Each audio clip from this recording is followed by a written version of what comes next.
49ers are elite, but can they be beat? And if they can be beat, I'm not talking necessarily just regular season. I mean, it's likely somebody's going to beat them. Maybe it's somebody you expect. Maybe it's somebody that you don't. But going undefeated is very, very tough. All of that is great. But, Coach, the crux of our conversation yesterday was built around, okay, the regular season's awesome. Let's get to the playoffs. That's where I'm at. I'm ready to fast forward. Yeah, let's get through it. Like, this team is clearly ready. They're clicking on all cylinders. Before we lose any momentum, let's get to the playoffs and let's make things shake. So the question is this: is there a team, in your opinion, that realistically can derail the 49ers, or that if the 49ers played them, that you'd be like, this is a 50-50 game, or I might lean towards this other team? Does that team even exist? Well, no. And again, this is like my first full year of like the narrative Olympics. And how dangerous this shit really is. For sure, right? for sure. And here's the other thing, right? Like, yes, this is one thing you're going to have to learn, Coach. And every time you're wrong, people think that we have these larger than life, like you know what I'm saying? Like, it's like, bro, some of these questions are like, this is the way that I've built my channel, is around a barbershop talk kind of conversation. Yeah. And if any fan knows that when they're with their friends, the conversation is different than it is if you were out in front of everybody. It just is. You know, you're going to say, oh, you know, you can let it fly. You can say something like this. And your man. You can let it fly. I'll give you an example. If a player has a bad play, you may say something like, oh, man, he's trash. But do you really mean he's trash? No, you mean he had a bad play. He's got to pick it up. You're not calling him a bad player, but those are things that you say. That's what we do around here. We have these conversations. We have a lot of fun. Sometimes we're going to be right. Sometimes we're going to be wrong. When you're wrong, you're going to be held accountable. Who cares? I don't care about any of that. I'm here to have fun and have the conversation. So gosh damn it, let's talk about the narrative. Let's talk about these narratives. The 49ers are on their way to being the best team in the NFL at this moment. The expectations are extremely high. So let's look forward right now. All right. Is there a team that can derail these 49ers, in your opinion? No, and there shouldn't be, because we're a complete team. And then now, you know, we got to put our money where our mouth is, man. Like, before, we were a complete team with Kyle trying to win the game on the field with his plays. But that's not what we're seeing in these games, bruh. Like, Brock is owning, he's owning the system. Like, this is his offense. I don't look at these plays, right? You know what's beautiful about this is when Jimmy was here, right? And we would see a good play, or we would see like Jimmy make a good throw. Even the commentators, I don't even think they subconsciously knew they were doing it. But everybody would indirectly always praise Kyle, right? Anytime there was something good on the offense, you know, even if you weren't a Jimmy supporter, even if you were a Jimmy supporter, you would say, oh, man, look at that beautiful play. I mean, Kyle is just outrageous with how he dials things up. But you don't hear that now when you see the offense moving. You don't hear a lot of people talking about Kyle or that offense. They say that this is Brock's team. They talk about what the things that Brock is doing. And it's true. It's true.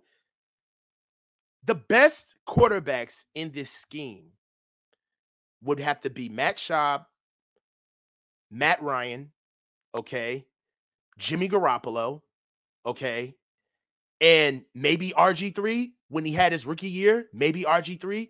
Kirk Cousins didn't even do good in this offense, right? And maybe you could say Kirk Cousins now because of what he's doing in Minnesota, right?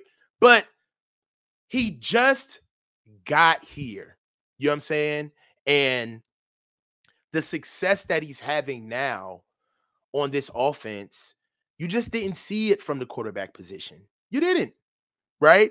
And now you're starting to see with how the offense is being ran that they're literally not holding anything back that they don't think he can do. And that's what I like to see. Even when you do see the balls that float, that sail, that look like they take forever to get down there, that's still his route. That's still his. That's like, this is the thing about having the confidence of swag. Swag is originality. It's what you make it. It's not what you think it is, right? And that's what kills me when people say that, oh, he may not look like the typical quarterback. Dog, Tom Brady doesn't look like the typical quarterback. Okay. And he's one of the GOATs. Joe Montana didn't look like the typical quarterback. They looked typical until they became the standard. That's the way hype works. You got to start it first, and then everybody else will follow. So the people, this is one thing that I love about Brock truthers, right? Is that they are trying to close the gate on everybody else. Like nobody else can be a Brock fan because they were there first.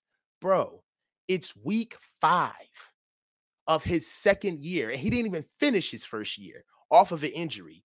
You got to let people have proof of concept to come around on this kid.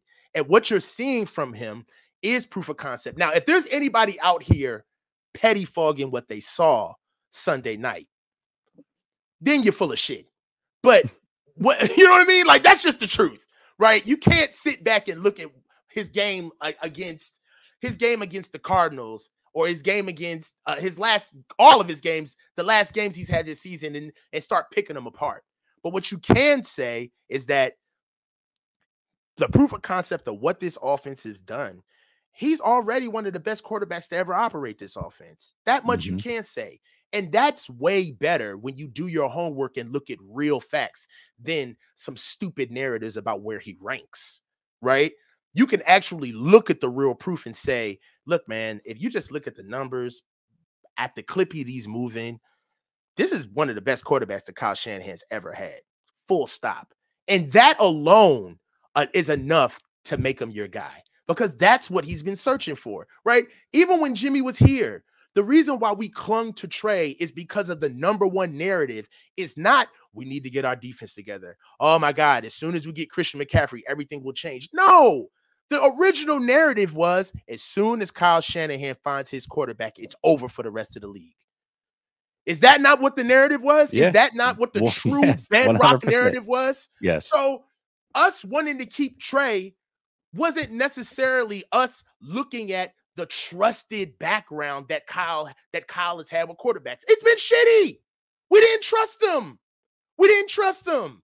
Okay. And quite frankly, thank God that we stumbled upon Brock. It's okay to have the woman of your dreams and say that I lucked up on her. It's okay. You're married to her now. It's okay to have the most beautiful woman in the room and you got a big gut with a bald head and say, I lucked up. I luck you. It's okay. We all know you did. But to act like you did it from the very beginning and you knew from the whole way of like, yeah, I walked up and I just talked to the greatest woman in the world and she just, no, bro. It's a match made in heaven. Keep it that way. You know what I'm saying? Like, don't screw up a good thing. Stop trying to look cool in the back. You look lame doing that. Don't do that. That's just my point, Jesse. I feel like it's the lamest shit ever, dog. Like, he hasn't even played a full season, and you have like people with the foam finger out, like, I was the original. What do you mean the original? It's still the original. Like, we're still looking at him. What are you talking about? Well, the original question was, can anybody derail the 49ers? I love that tangent you went on. Yes, there is a team that can derail the 49ers, coach. Golly, I mean, if there's a team... It's not Philly. I didn't say it was Philly. Listen. You better not say Philly. There's a team out there that has really kind of owned the 49ers pillar to post. The way that we do Dallas, this team looks at the 49ers. Regardless of how good the 49ers are, regardless of what we think the 49ers are, just like those Dallas fans, everybody in the chat that was here for Behind Enemy Lines, you saw what those Cowboys fans thought of their team going into this game. We didn't believe it. We didn't respect it because we are fans of the 49ers. We knew the 49ers owned the Dallas Cowboys. I know who you're going to say. We know that the 49ers own the Dallas Cowboys. You think Do you think when they were barking up the 49ers tree this last week that we were even concerned that the 49ers could lose this game? I had zero nerves because I knew the 49ers would win. Now, I didn't think it would be a blowout the way that it was. I didn't see the blowout, but I knew we was going to win. But I knew we were going to win. I had zero confidence issues there. Dallas Cowboys are to the 49ers what the 49ers are to the Kansas City Chiefs. True. Period. End of story. That's it.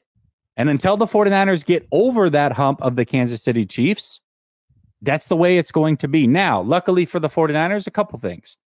The 49ers have not played the Kansas City Chiefs with a full CMC being fully ready to go, nor have they played them with Brock Purdy. That is number one. With a quarterback. Number two, we may not play the Kansas City Chiefs. The Kansas City Chiefs have to make it to a Super Bowl first, and the 49ers would have to get there in order to even make that matchup happen.